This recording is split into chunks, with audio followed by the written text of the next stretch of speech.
The United States is trying to help people who had a communist tyranny imposed on them by force, deception, and fraud.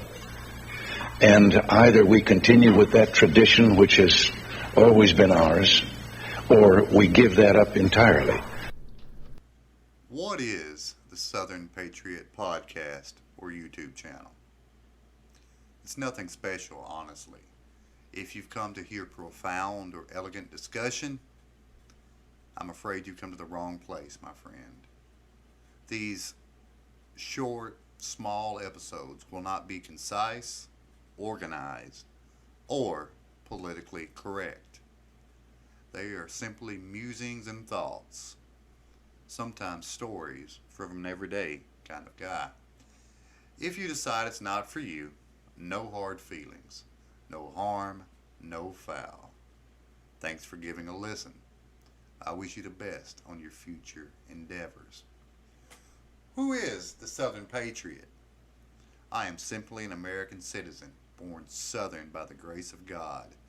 I have traveled extensively, both domestically and internationally. I work hard.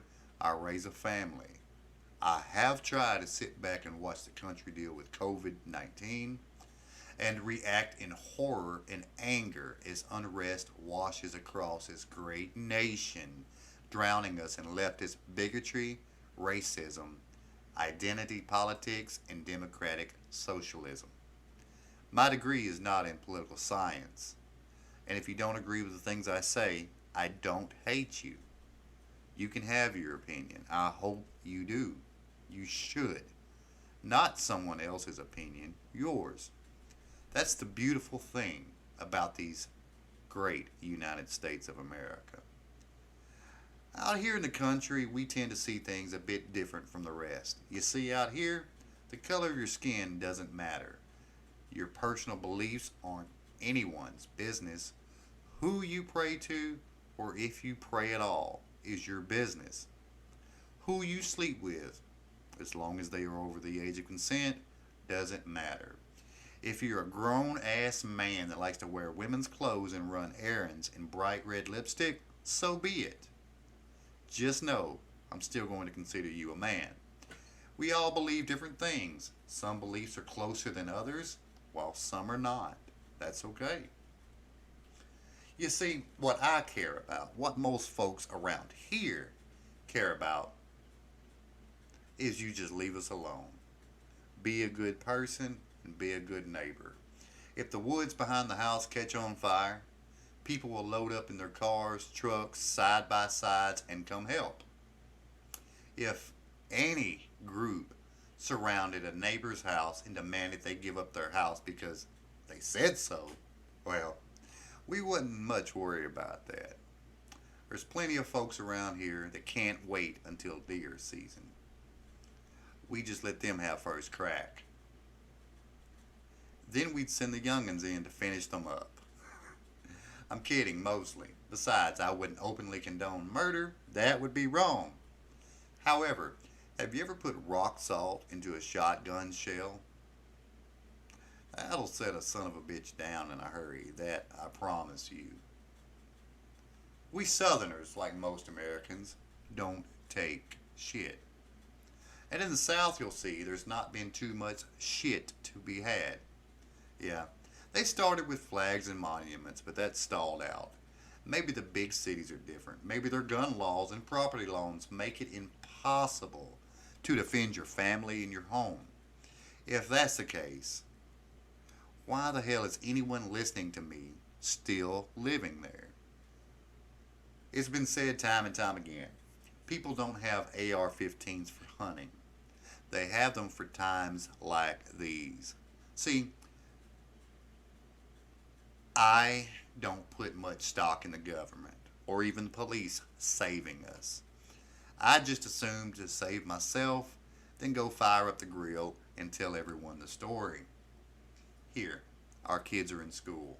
No teachers are laying down in cardboard caskets and bemoaning that they chose a profession that is less about them and more about the children they are meant to inspire and aid in developing a hunger for truth and knowledge. Our restaurants are open. People wear masks when they need to and take it off as soon as they can. So, after saying all that, imagine my absolute disgust when I turn on the news or pick up my phone to hear about the latest disgrace to befall our country. For example, I woke up this morning to the news that President Trump's brother had died. Personally, I don't know anything about the man. I hate that he died. But what infuriated me to no end was that cruel, vindictive snowflakes had gotten a hashtag started that the wrong Trump had died. That shit ain't funny. Not even a little bit. I won't sit here and pretend it is. It enrages me that hearts, rotten and festering, would think it was a smart thing to do.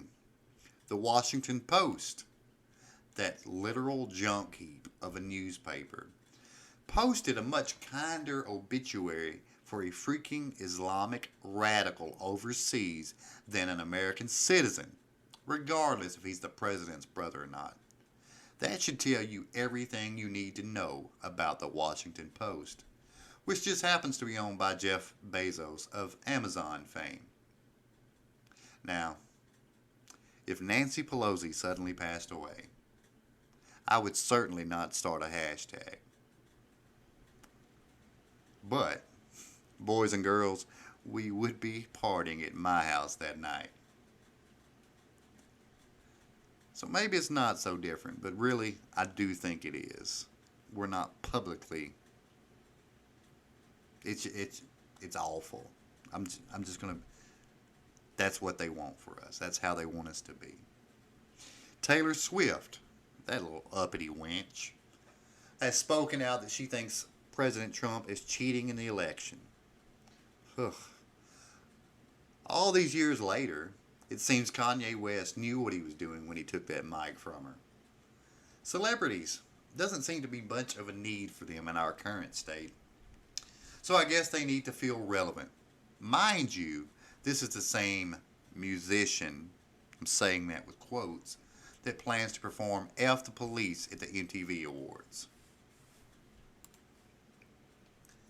I don't personally know anyone that cares what famous people think. Not that they aren't able and shouldn't be able to express their opinions. However, by the same coin, I can call bullshit when I hear bullshit. That's just how it goes. Famous people usually are famous for playing roles in movies or on TV, which inherently makes them fakes. Sports stars, they don't impress me. Tom Hanks can go to hell. Bette Midler can go to hell. Taylor Swift can go to hell. LeBron James can go to hell. The UN can go to hell. Anyone that thinks my freedom is theirs to play with can go to hell. Anyone that thinks they know what's better for me than I do can go to hell. Ugh, it's a crazy world. Did you hear about Antifa going to the Sturgis bike rally? Yeah. Surprise, surprise, they got their asses handed to them. Then the cops, you know, the folks they demand we defund, had to save them from the bikers. Like Glenn Beck always says, play stupid games, win stupid prizes. Also, ever heard of the Proud Boys? Honestly, I had not. But ask the mainstream about them and they'll yell white supremacy until their lungs give out. Did you know that the chairman is not a white guy? No, he's a minority Republican from Miami, Florida. Search out the videos.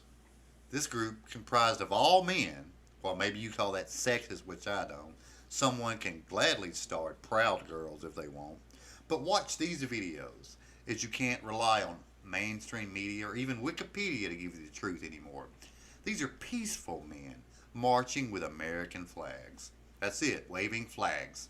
They're not tearing down statues, no blinding police officers with lasers, not demanding your homes, not assaulting innocent people like the homeless or the elderly. I know.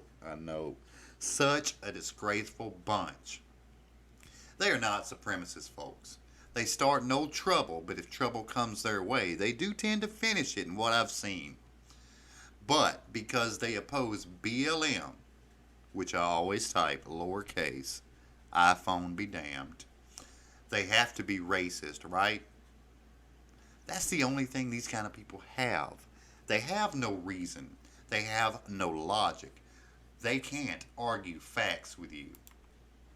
But they can call you privileged and racist if they don't agree with you. That's it. That's what they have. Try having a discussion with someone from that far left side. It will crush your hope for humanity in most cases. That's what these patriot-hating miscreants want for our country.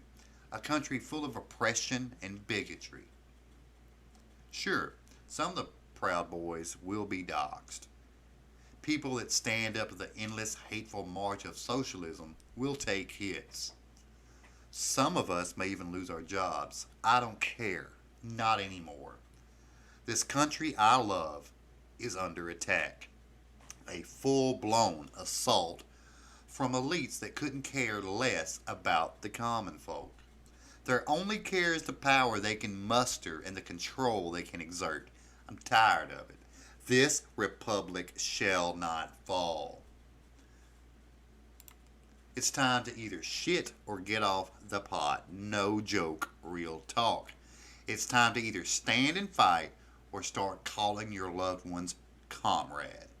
What will it be? Do you know how you'll choose? I sure as hell do.